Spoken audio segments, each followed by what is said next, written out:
Well, most students here in Metro Detroit are learning remotely, but there's a growing push to move students offline and begin in-person education. But how do districts decide when the time is right, and what's the plan to move children back into the school?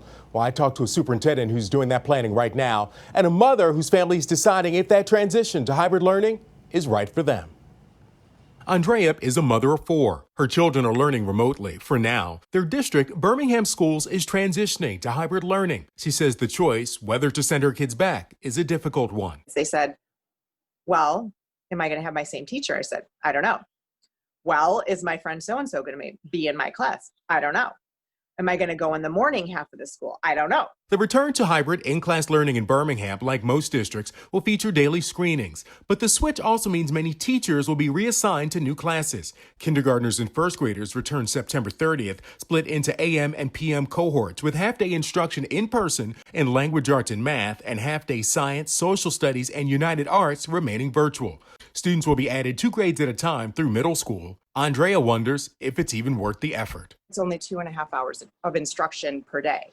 So you're getting ready, going into school in 6 feet apart in lines, and you get into your class, you have 2 subjects, and then you leave. I was disappointed because in-person instruction is much better than online. Dearborn School Superintendent Dr. Glenn Maleko says in-person instruction is superior, but Dearborn Schools has had to push plans to bring students back several times because of community infection rates. Still, planning is underway. He's recommending small groups of elementary students also be first to return half-day or every other day. We were actually going to start what we call learning labs, which would have phased in 1 to 3 students at a time.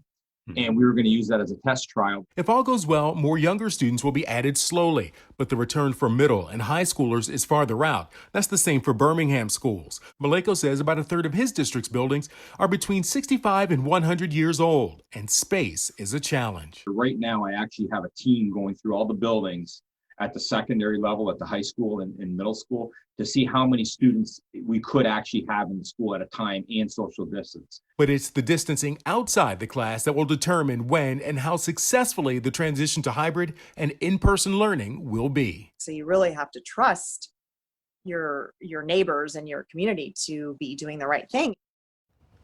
And that sentiment is shared by Dr. Maleko. He says he and other community leaders are creating a campaign to urge the Dearborn community to mask up to help get the infection rates down, both there and across Wayne County, for both public health and for public education. And in each case, there will be extensive protocols in place at all of the schools in the districts that we talked to about how to handle COVID-19 cases that will no doubt appear as students move back into the buildings, again in Birmingham, starting next week. I tell you what, I have heard from so many families, so many parents,